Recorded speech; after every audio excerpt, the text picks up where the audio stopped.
एगो बिरहा करी गा दई और करी बात एगो बिरहा का समय है और करी बात तो होली सोली होत रही चुटकुला होई आप जैसन भाई कह बोलो पहलवान भी वैसन हमने कलाकार आप लोग का फरमाइश का रख ऊपर है आओ भैया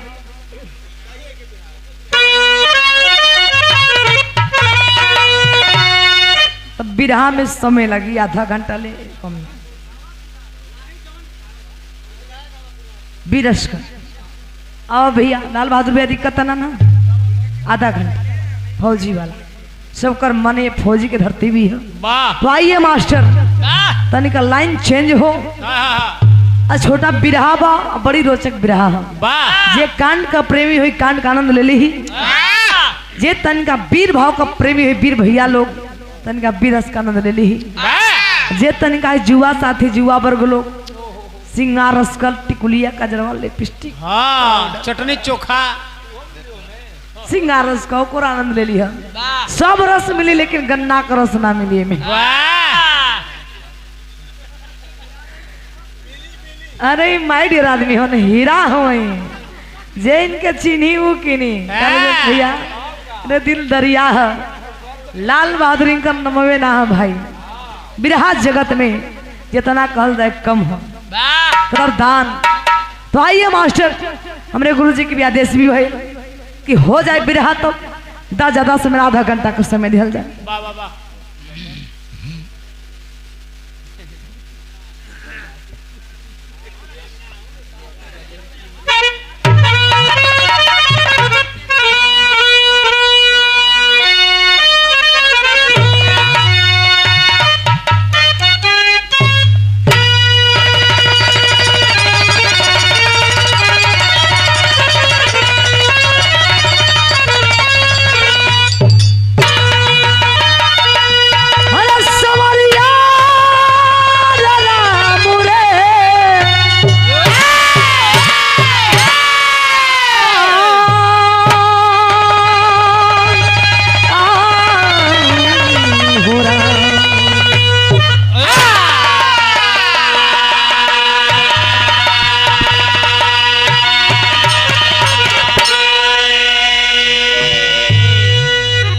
इशारा है बाबूजी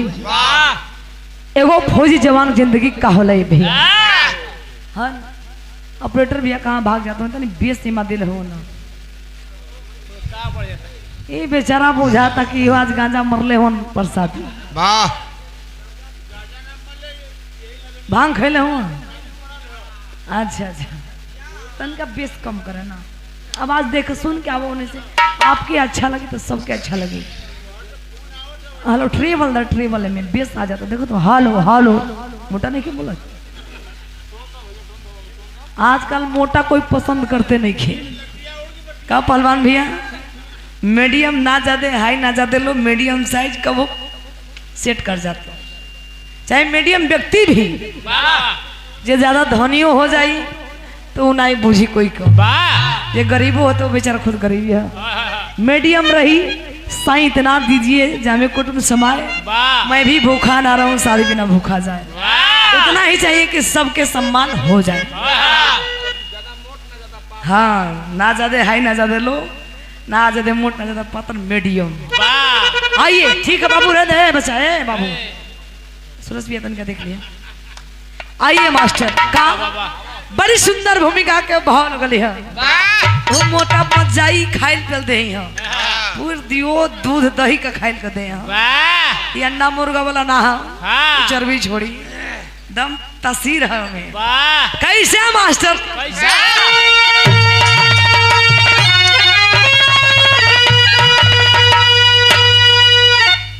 मेरे हिंद के नौजवान भारती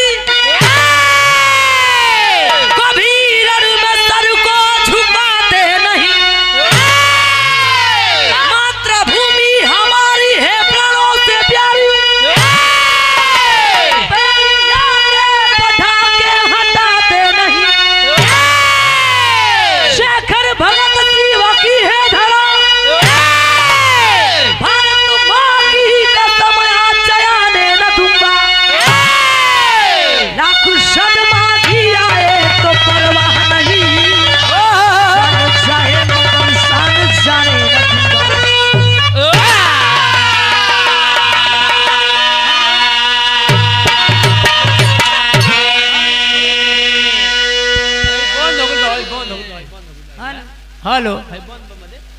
हेलो के खोला सर का साउंड बंद बा यार, देख इसको साउंड देखा भाई। हेलो साउंड तो घुमा रखे, घुमा हल्का। अल्लाह पर लपर हाथ करता रे एक बार आए ये सूरज भेजा है तो देख लम। हेलो हेलो छे हेलो ठीक है अब सही बोला। आइए तोहार बाजा है, अब मशीन दूसरा के देवा तो कुछ तो बिगड़ ना जाई। आजकल जो जमाना नहीं क्या अपन चीज जल्दी दे दूसरा के, जितना जुगा के रखे वो बढ़िया ठीक ठाक रही। आइए मास्टर बड़ी ऊंची लाइन है बाबू हो। ऐ मेरे हिंद के नौजवान भारती, ऐ मेरे हिंद के नौजवान भारती, कभी रण में सर को झुकाते नहीं,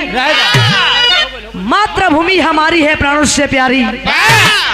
पैर आगे बढ़ा के हटाते नहीं। ए भैया सल वीर हुवन कहल जाला ये पंचो बाबूजी मर्द दो प्रकार के होते दरोगा भैया। ऊ कैसन कैसन कैसन कैसन बता दे भैया। पहली मर्द जो शानी हो अपने शान खातिर मर मिट जाए, बात का कीमत हो समाज में, भले सर कट जे बाबूजी लेकिन सर झुकी ना ये भैया। ए पनेदार मर्द के पहचान होले हमरे सोनू भैया ने पहलवान ने के मर्द मने वजनदारी हो, बात का कीमत प्रमोद भैया। जो एक बार बाबू ललकार दे ए भैया सभा में जब ताल ठुक गई चल भाग चल, अरे कोई हिम्मत या के दहाड़ी हमने सभा ललकार दी भैया सर कर जे लेकिन सर झुके ना। ई पनेदार मर्द के पहचान होले लाल बहादुर भैया ने मर्द हो। आ दूसरी मर्द साधु बाबा, दूसरी मर्द भैया तनिकादम कमजोर राटी के होते हैं, जैसे सोनू भैया मान ला सपोज दैट ऐर के बैठा होले, जैसे भैया ये दीदी भैंसिया चारा बदे खूंटा पर लगी है पगहा पेरत पेरत पेरत, ये हमारा बुझा तक ओढ़नी है खूंटा थोड़े है, लेकिन सपोज मान ला कतरा का भैया ए भैया लगी है पेरे खूंटा कबार दे हम ठीक वही तरह कौनो दुल्हन एकदम नई नवी एकदम कचना रहे हालांकि का ब्याह भइल होके आए हाय हाय रे ए राजेश भैया वो में लड्डू जाती है। ए भैया देखा दुल्हन बाबूजी अचरे का कौन पकड़ ली है लगी है कहे मन से धूसी। ए जी आपको खाली पैसा ही सोचता है, खाली दिन भर बिरहा गाने के चक्कर में पड़े रहते हैं। हाँ तो चुनगत काहे बाड़ू ये दुल्हनिया का भाव रहा। ए भैया प्रेम से सुनो भैया एक बार हाथ दुल्हन दे पर फेर दे दरोगा भैया दम रुआ पन आ जाता तो कमजोर डाटी के मत रही दुल्हन का हाथ फेर दे भक्त अचरा में लुका दिया दुल्हन का ते भैया वैसा मर्द ना होके चाहिए मर्द। अरे मर्द का जिंदगी पौले है तो मर्द बन के जिया मौगा बन के ना वरना असली खाटी हैरानी मेरा भेटा जाए। ए भैया चूड़ी पहराई के घरे बैठाए दे अपने चल जे बॉर्डर पर गोली चलावे खातिर अल्लाह बेला ना हिलावे बैठ के तो ऐसा मर्द ना हो। नहीं नहीं सुन भाई बढ़िया नामी पहलवान से दंगल लिखा गई, बिरजू पहलवान से बाबू पहलवान दंगल भयल, बारे पहलवान बिरजू केसर केसर पहलवान भी अपन नाम भैया नामी पहलवान रहा। गाजीपुर जिला में नूरगंज गांव में पहलवानी दंगल लिखा गई, लड़ाई भयल दंगल भयल बाबू हो। अब दंगल जीत के पहलवान बिरजू घरे चलल हो गए तब भैल का बिरहा में सुंदर गीत दंगल धुन डूब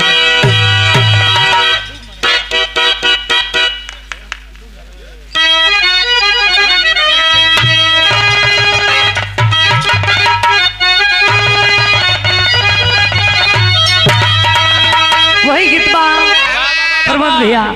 अरे डूबी मरा भी है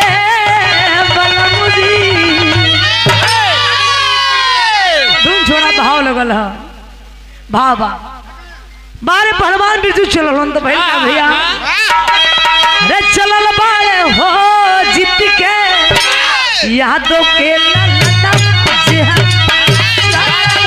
हो जीत के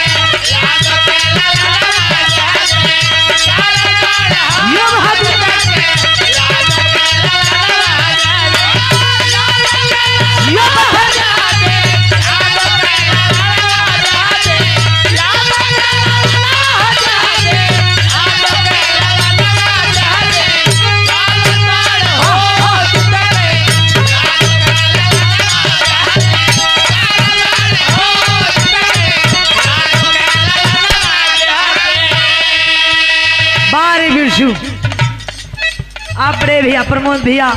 बिजलाल गुरु जी की गाड़ी के ड्राइवर महोदय जी सम्मान के लिए सुंदर पुरस्कार 100 रुपया चरणों में कोट कोट नमन है तमाम पंचों को उपयोगी है।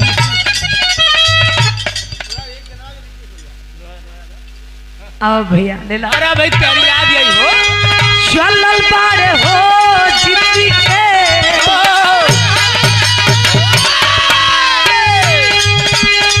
चलल बाड़े हो यादों के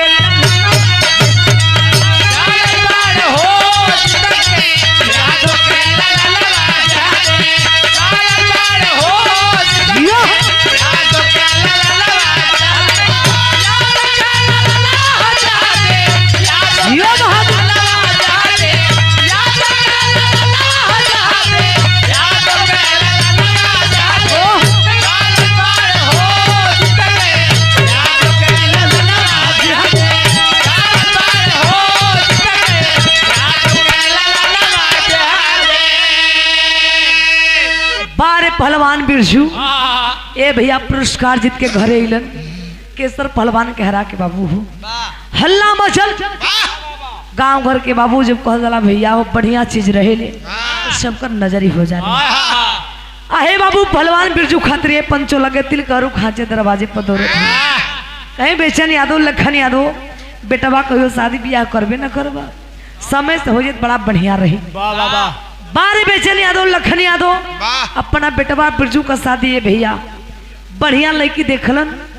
किरण नाम के लड़की से शादी तय हो गई धूमधाम से बरियात गई बाबू हो किरण घर में दुल्हन बन के आ गई समय बीता था कुछ दिन बीतल ए भैया भगवान कहला जे के दिलो छप्पर फाड़ के नहीं भैया यानी किरण दुल्हन धीरे धीरे कुछ दिन बीतल तब माई बने वाला हो गई घर में नया मेहमान आवेला हो गए घर में लोग सोचत हो कि हम दादा बन जाई हम पापा बन जाई हम मौसा बन जाई नन्ना नहीं बनी हम मौसा बनी हम देखा तारा शिवगाड़ी हम मुकर तारा मौसा बने बड़ा खर्चा लगेला देखा मोस्ट टाइट में हो ई नाना बनी हम ई मामा ना बनी हम मामा हम नहीं को तो मौसा है हुआ के बाबूजी कहानी हो जाए और 10 मिनट कहानी बचल है कसौटी बचल बिरहा अहे पंचो देखे हुआ क्या बारे किरण दुल्हन घर मकान में काम लगल बाबू हो भोजन बनावत तरी किचन में सोचे कि दाल सब्जी हो गल चावल गीला हो जाई 10 गो मजदूर भाई खटत हुए अकेले भोजन कैसे बनाई अगर चावल गीला हो जाई तब मजदूर भाई कहन कि नहीं बहुरिया के भात होने खे बनावे आवा बड़ा बदनामी हुई बारे पहलवान बिरजू तनिका अपन मदद मंगली ए बाबू पहलवान बिरजू गईला दुल्हन का प्रेम मोह माया में पड़ के भैया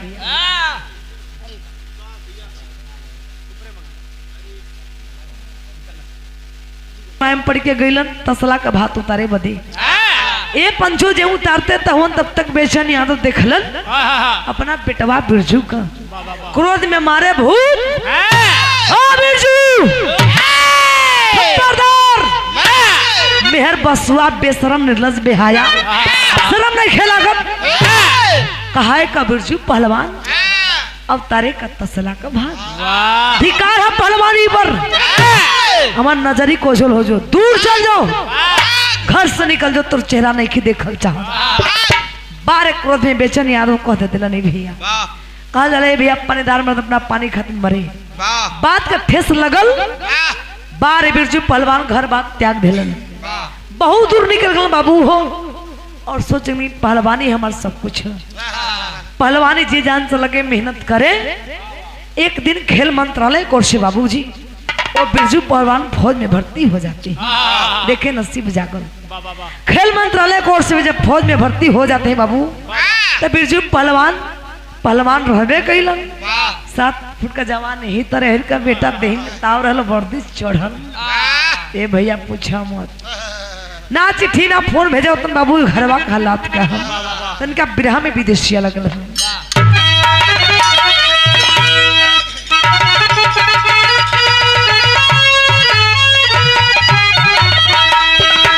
भरती फौजिया में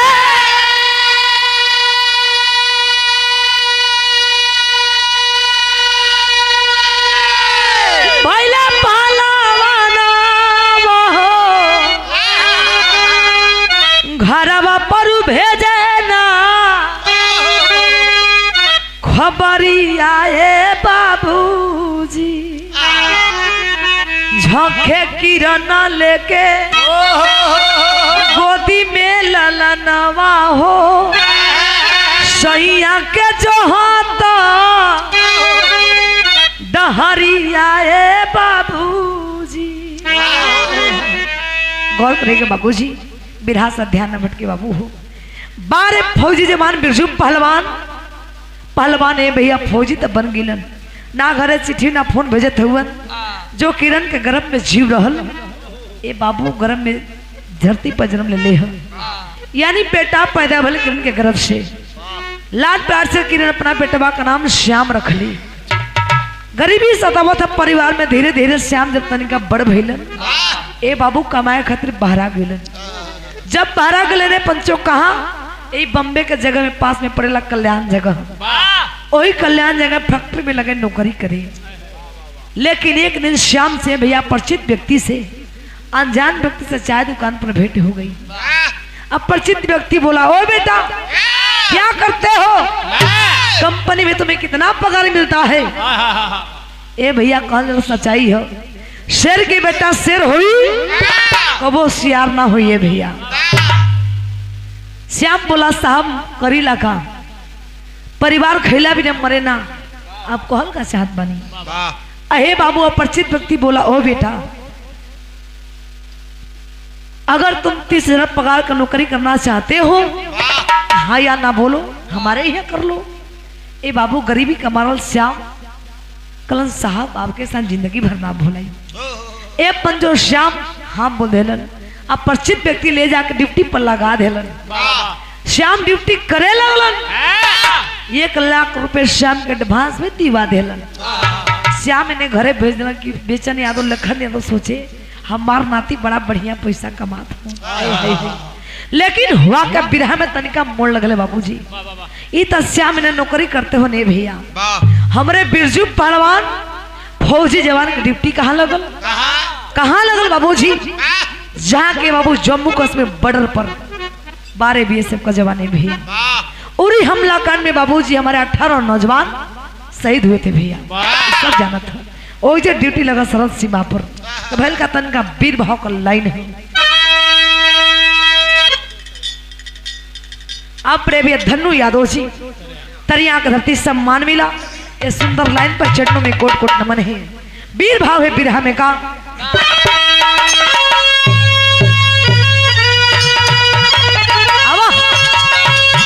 वह गीत बाका बाल स्वर्गीय रामदेव गुरु जी बुल्लू गुरु जी गावे भाई। कैसे गाओ भैया, कैसे गावा?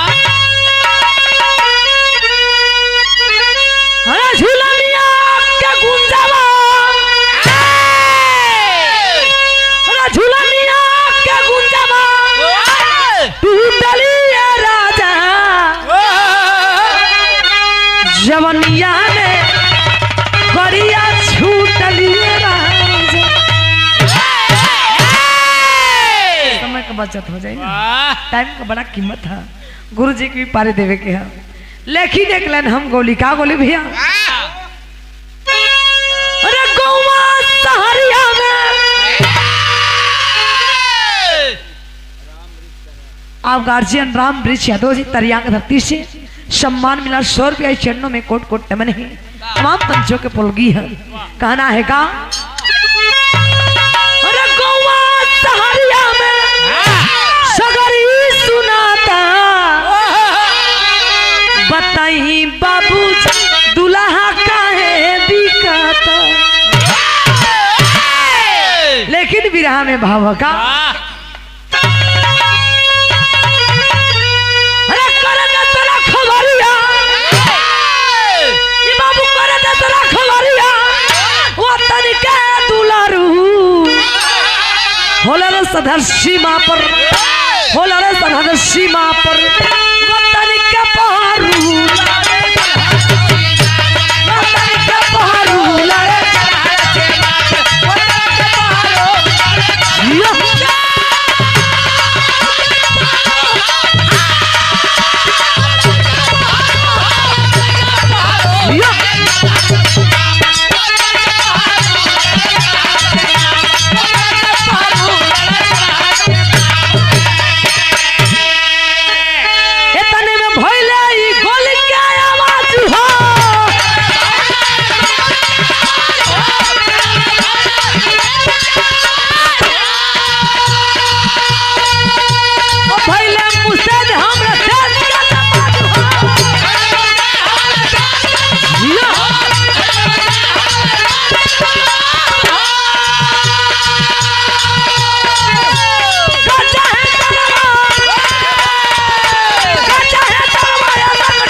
अहे बाबू हुआ क्या बारे ए भैया जब ही गोली का आवाज भयल तो फिर तनिका वीर भाव कलाई हम मास्टर फिर बढ़ के आवत दुगो पत्ती बारे फौजी जवाने पंचो विश्राम का समय रहल गोली का आवाज भयल जब गोली का आवाज भयल भयल का फिर बढ़ के आजा मास्टर वीर भाव फिर का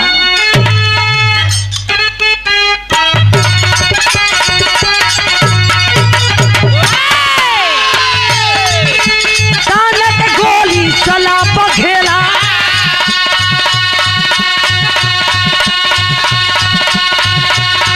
अरे करने ले हथियार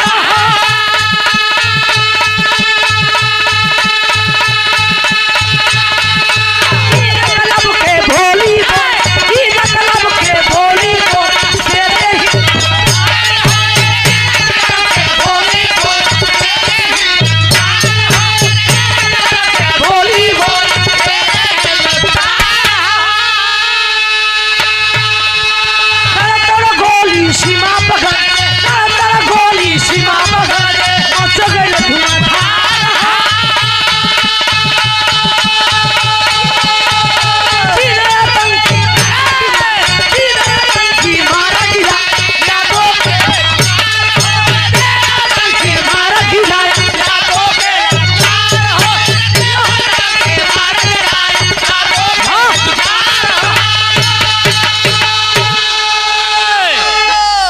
अहे बाबू हुआ क्या बारे फौजी जवान जही गोली के आवाज भाई बाबू तर गोली चले लगल बारे फौजी जवान जिंदगी का होले भैया ए पंचो लगे इतनी निशाना सधलन दो आतंकवादी राम नाम सत हो गए जो तीसरा आतंकवादी के गोली लगा तुरंत बोला बंद ठहरो फौजी जवान थम जाते हैं आतंकवादी है पाकिस्तानी है हो सकता है इसका साइज तो नहीं है अहे बाबू फिर कदम आगे बढ़ा के चलो फौजी जवान जो ही चले आतंकवादी बाबू अपने आप को सेंटर बोल दिया साहब गोली मत मारी है ओ साहब आतंकवादी ना पाकिस्तानी ना एगो सच्चा हिंदुस्तानी बानी साहब हमरा के आतंकवादी बनावन गए बा साहब अहे बाबू आतंकवादी गुहार करता बारे फौज जवाने बाबू कदम आगे बढ़ा करके आतंकवादी को खींच लाते अपने कैंप में लगे पूछे तू आतंकवादी है तू पाकिस्तानी है तेरे हिम्मत कैसे बंदे मातरम बोलने की सच बता वरना गोलियों से भोर कर रख देंगे आतंकवादी के गोली लगल बाबू सीने में गन गन कांपे साहब ओ साहब कैसे बताई हो साहब कि आतंकवादी ना पाकिस्तानी ना एगो सच्चा हिंदुस्तानी बानी साहब हमें तब पाकिस्तानी बनावल साहब अहे बाबू जब इतनी बतिया कही फौजी जवान का कर्जा फटक लगे पूछे आखिर हिंदुस्तान का है तो कहाँ का रहने वाला है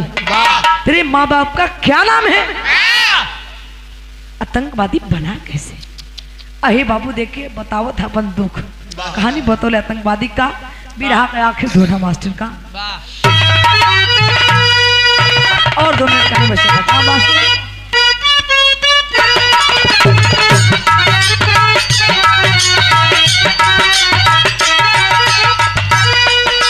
दूर से बढ़िया भाव समय का भाव गार्जियन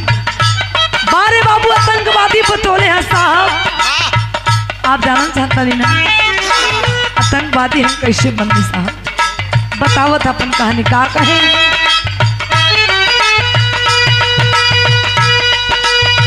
बेटावा के चलते हो भैया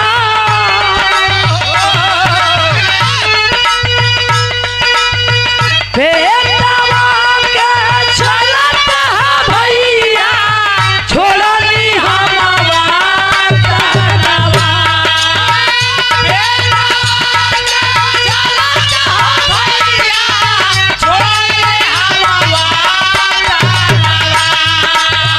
पे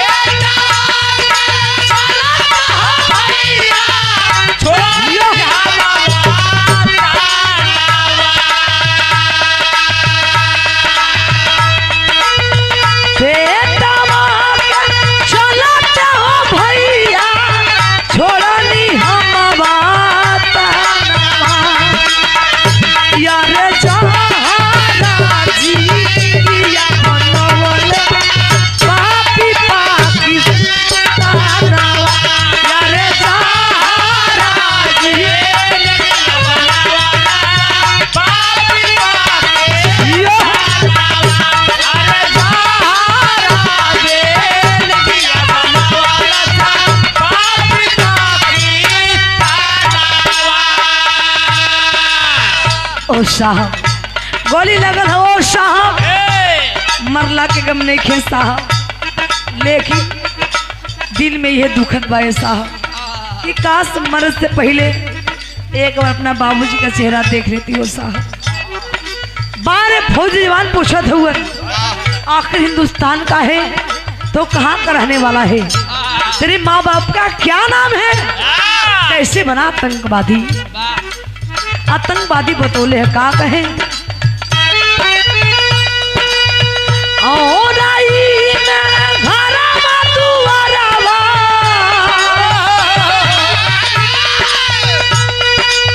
ओ साहब मरला के गम नहीं खे अरे हमके तो आतंकवादी बनावन गिल साहब लेकिन मर से पहले ये इच्छा हुआ साहब कि काश अपना पिताजी का चेहरा देख लेती हो साहब। हमार माई बतावेली कि हमार बाबूजी बड़ी नामी पहलवान रहलन जेकर नाम बिरजू पहलवान रखलन साहब। के ना जाने हमारा बाबूजी को काश ये दिन मिलन साहब के एक बार चेहरा देख लेती साहब। कहत है का पहलवान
बारे आतंकवादी बतौला साहब बाबू सारी कहानी। क्यों साहब हमार गांव कानपुर जिला में पड़ला साहब। हमार माई का नाम किरण है साहब। हमार बाबूजी बड़ी नामी पहलवान रहलन जेकर नाम बिरजू पहलवान रहे साहब। और हमार दादाजी का नाम बेचन यादव लखन यादव साहब। ओ साहब का बताएं साहब कि आज हमार माई बाबूजी का रात दिन फोटो देख देख के रोई ली। ओ साहब काश हमार मर से पहले एक बार पिताजी का चेहरा कहीं देख लेती। ये श्रद्धा बा साहब। अहे बाबू फौजी जवान गांव पर झरझर आंसू गिरत आतंकवादी के साहब। ओ साहब हम तो आतंकवादी वाले साहब हमके गोली लगल है साहब हम मरे वाला है साहब। लेकिन एगो फौजी जवान के आंख में आंसू जरा भी शोभा नहीं के दे तो साहब आप कहीं रो रहे बानी साहब। अहे बाबूजी बारे फौजी जवान कर्जा फटते भैया बिलक पड़े बेटा ओ बेटा ओ बिरजू पहलवान कोई और ना ओ बिरजू पहलवान ओ भागा बाप हम बानी बेटा। अरे बाबू देखे बारे समय का फिरा ना बेटा अपना बाप का पहचाना हुआ ना बेटा अपना बाप को छीने देखे भैल का तने अल्लाह कहने लगल भाई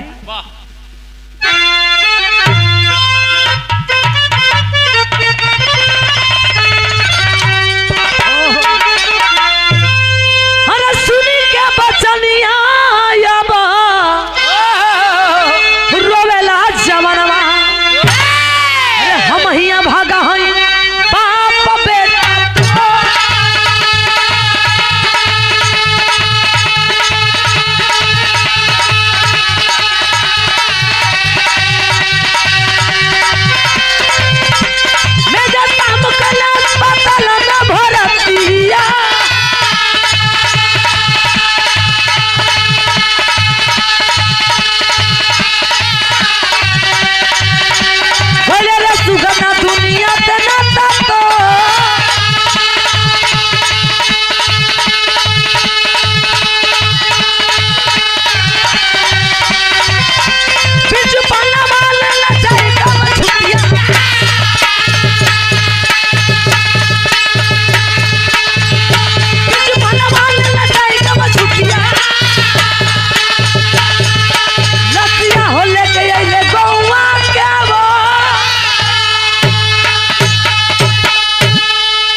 देखे बारिश समय का फेरा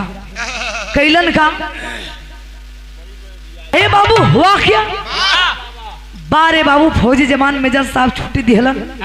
लेकिन ये भैया दबा दारू बहियल आतंकवादी श्याम बसिनापुर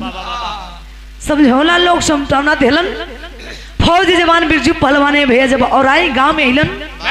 तब भैल का हल्ला मचल है गांव। ये खबर जब किरण दुल्हन के पता चलल है कि आज हमार सैया 22 वर्ष के बाद घर लौटल हो बिरहा में फिर मोड़ है बाबूजी गौर करिएगा। एक और खुशी हम एक और गम हम खुशी बात करल 22 वर्ष के बाद बड़े भैया पहलवान भैया वो परिवार का खुशी लूटल है किरण बड़ा खुश मिली कि आज हमार सुहाग लौटी आई। लेकिन दूसरी गम ही बात की हम कि श्याम बेटवा का लाश बेल मतारी के गोद सुना हो गई। लेकिन भैल का बिरहा का आखिरी भाव खड़ी के अंदाज लगल है मास्टर।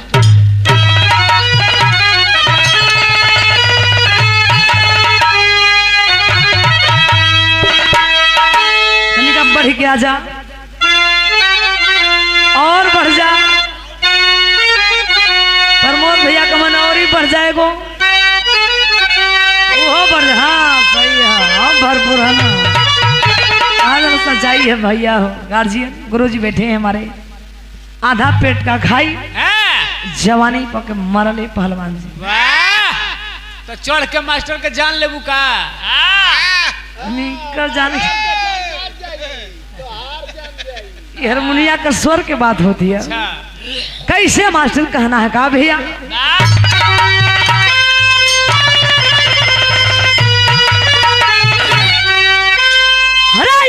खुशी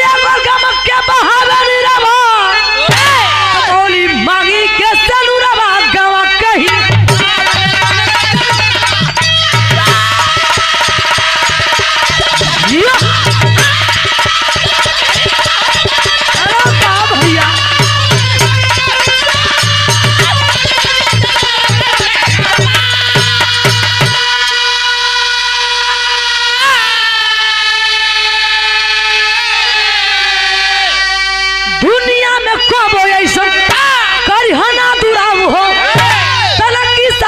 भाई बड़हन घाव हो केतनो धराई नहीं धरा धीरावा बोली मांगी के सलूरवा गवा कहीं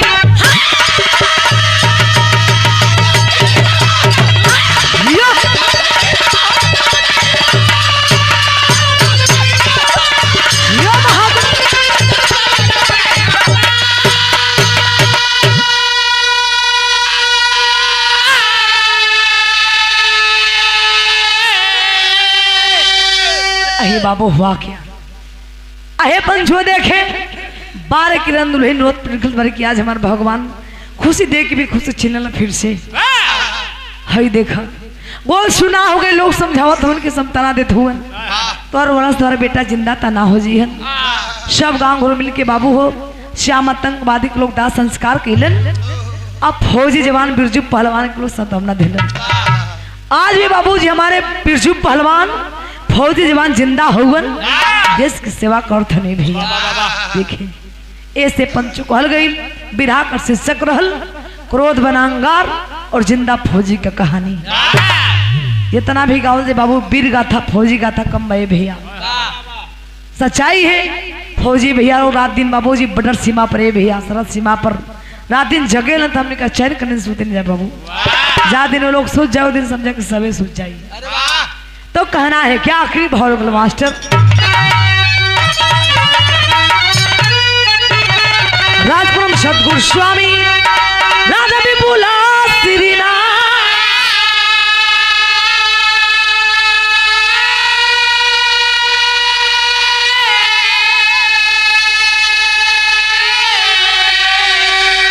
कथन करा कविता ठाकुर जी परशुराम रखे हाथ हो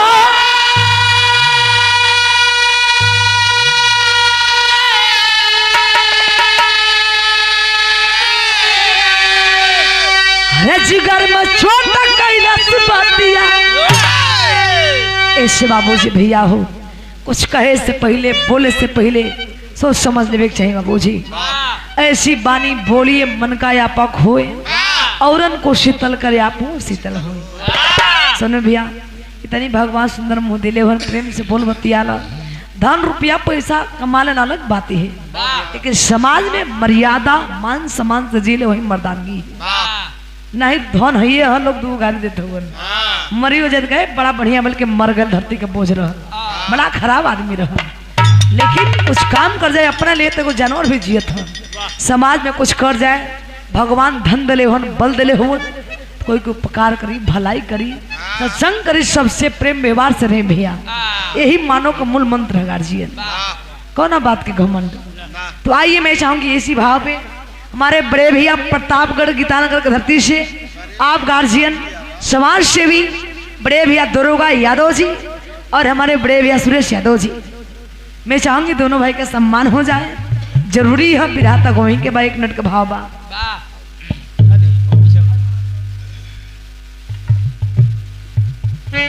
दोनों भाई का बड़ी प्यार है, मैं चाहूंगी दोनों भैया का सम्मान में उतनी दूर से बड़ी दूर से दूरी तय कर आए हैं लाल बहादुर भैया को और लक्ष्मी विराह सुनने खातिर। बड़ा प्यार है भाई, एक बार जोरदार ताली होकर सम्मान होना चाहिए दोनों भाई के सम्मान में। कहाँ प्रतापगढ़ गीतानगर देखे कितनी दूर है और गाड़ी इतनी जाम चलत है, लेकिन बारे प्यार भागते दौड़ते यहाँ प्रीतम से पहाड़ पर प्यार यहाँ खींच रही है जाम। एक बार जोरदार ताली हो दोनों भाई के सम्मान में। गाड़ी जाम छोड़ा के आइल हूं। और हमारे बड़े भैया सुरेश भैया, भैया के भी स्वागत सम्मान होने चाहिए, ताली हो।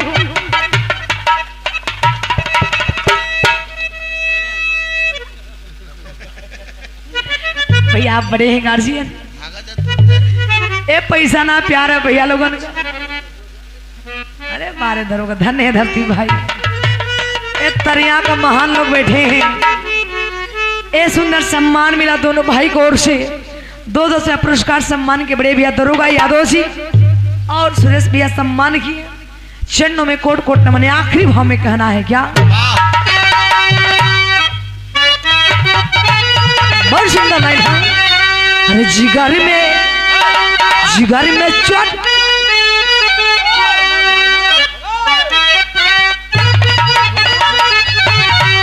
जिगर में चोट कैला सुबतिया, जिगर में चोट कैला सुबतिया, लक्ष्मी आदित्य का बिरहा से